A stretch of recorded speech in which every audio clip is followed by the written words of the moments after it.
to you from the North Pole with a story. Today, I would like to read you a story about Santa Claus. This story is called The Year Santa Claus Almost Overslept, and it was written by Louise Egan. All right, let's get started. It was Christmas Eve afternoon in the North Pole, the busiest day of the year for Santa Claus and his elves. Sounds of last-minute hammering and yammering and snapping and rapping filled Santa's workshop. In one corner, elves were checking their list not once, not twice, but 3 times to make sure that each child received all the right toys. Several elves were fussing over their handmade dolls, adding color to their cheeks or extra shine to their hair. Still more elves were carefully packing Santa's bag with all kinds of splendid toys. At precisely 5 minutes before 2 o'clock, the biggest, merriest elf of all, Santa Claus himself, looked up from his map of the world and gave an enormous yawn. "It's time for my most important nap of the year," he announced. The elves immediately fell quiet and listened. "As you know," Santa continued, "I must be well rested before I set off on my all-night journey. Now who will wake me when it's time to go?" Instantly, 200 hands shot up into the air along with cries of, "I will! I will!" Every elf longed for the honor of waking Santa up on this particular afternoon. Santa stood up and looked out at his happy group of elves. He knew each one by name, and he even knew the names of their parents and grandparents before them. At last, he pointed to 3 brothers in the far back. "Elmo, Eli, Jack," Santa said, "I think you raised your hands first." The 3 elves beamed, their smiles stretching from one pointed ear to the other. Oh, it was a proud moment for them. Elmo, Eli, and Jack followed Santa to his room while he gave them strict instructions.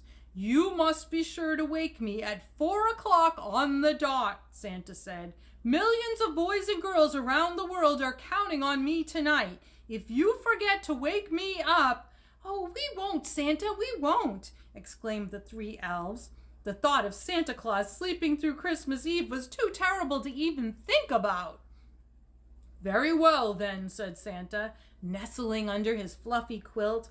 "I'll see you at 4 o'clock.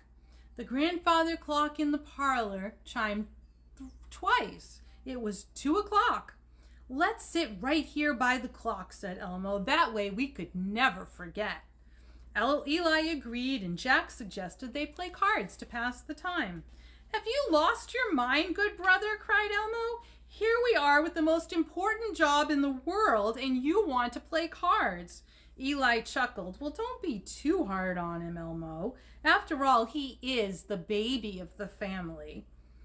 Now, if there was one thing Jack could not stand, it was to be called a baby.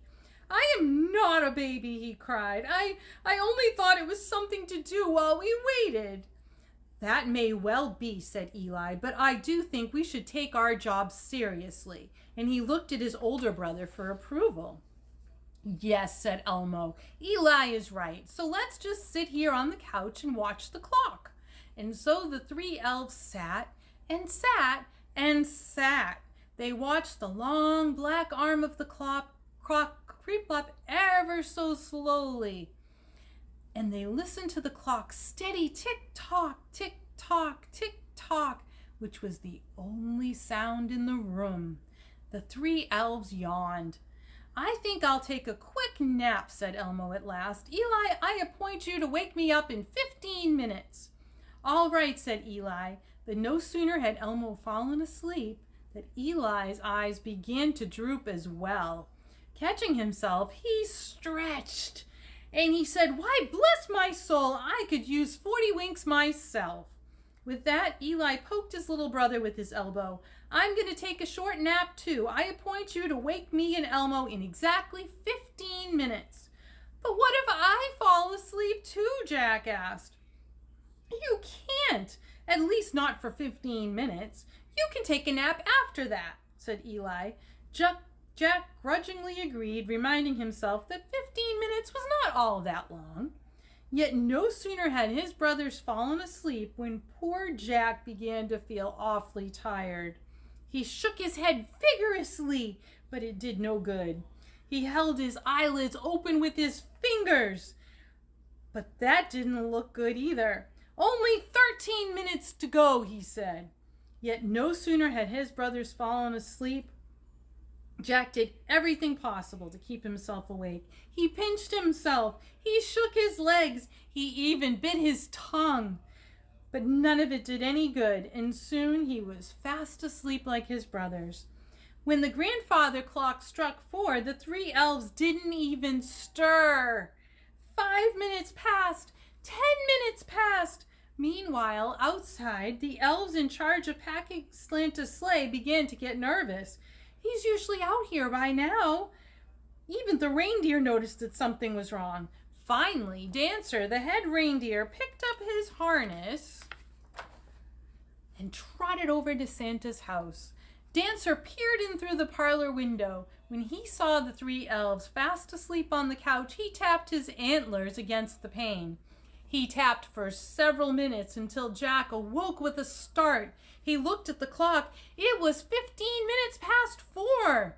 "Oh my gosh! Elmo, Eli, wake up! We're late!" Still in a sleepy daze, the 3 elves scrambled to Santa's bedside. "Santa, wake up! You're 15 minutes late!" "What's this?" cried Santa. "What happened to my reliable clock watchers?" "It's Eli's fault," cried Elmo. "He was supposed to wake me up." "No, it's Jack's fault," said Eli. "He was supposed to wake me and Elmo up." Santa looked down at Jack for an explanation. The young elf's face was flushed and his tears filled his eyes. "What a baby," Eli muttered. Jack bristled and burned and tightened his fists, but he didn't look at his brother. Instead, he looked straight up at Santa. "It's all my fault, and I'm sorry, Santa," Jack said. "I was supposed to wake up my brothers, but I fell asleep too." He wiped away his tears with his sleeve, and then he stood up straight. "But I'll make it up to you. I'll clean the workshop every night, all year long." Now, that won't be necessary," said Santa. 15 minutes won't make much difference in the long run. You've worked hard preparing for Christmas, and you should be tired. Perhaps you should have played a game to keep yourselves awake." "That's what I said," Jack wanted to say, but Santa motioned to him not to interrupt. "I appointed the 3 of you," Santa was saying. "You were a team. It's not just Jack's fault. You are all responsible." The 3 brothers hung their heads.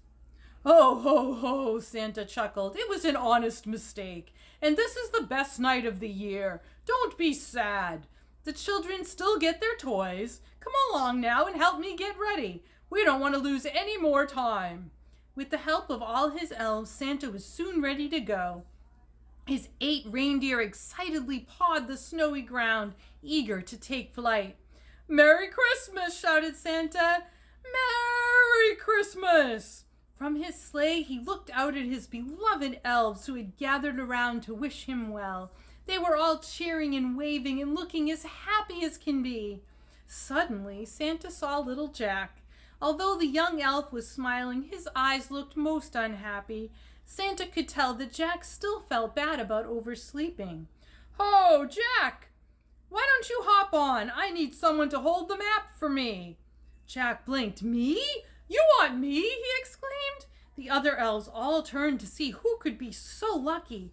As Jack made his way through them to the sleigh, Santa said, "This young elf was brave enough to take the blame for himself and his brothers. He's quite a responsible elf, and I need someone like him to help me tonight." That year was as merry a Christmas as ever. Jack guided Santa through many snowstorms and more than made up for the 15 minutes Santa had lost. When they arrived back at the North Pole, the tired but happy little elf crawled into bed, and he didn't wake up until New Year's Day. And you may be quite sure that Elmo and Eli never called their brother a baby again. The end. I hope you enjoyed that story. I am so happy to be able to read to you this year, and I would love to have a chat with you.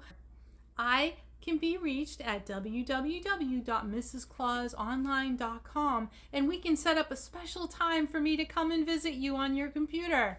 I look forward to seeing you very, very, very soon. Again, that's www.mrsclausonline.com. Merry Christmas!